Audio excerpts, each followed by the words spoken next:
It's early in the morning. The markets, they're not even open yet. Yes, it is a Tuesday, and guess what? It's time for your ModernWallStreet.com AM Anticipation Report. Now, stock index futures, they declined this morning as investors await a service sector activity report while taking in corporate reports as well.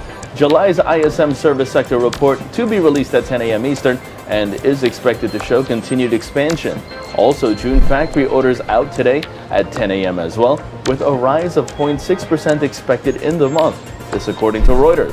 And on the earnings front, we will see second quarter results from Coach before Wall Street opens, and other companies reporting earnings today include Time as well as CVS Caremark. And lastly, data out of China disappointing earlier this morning. A report from HSBC Market showed that the nation's services sector grew at its slowest pace in nearly 9 years during the month of July.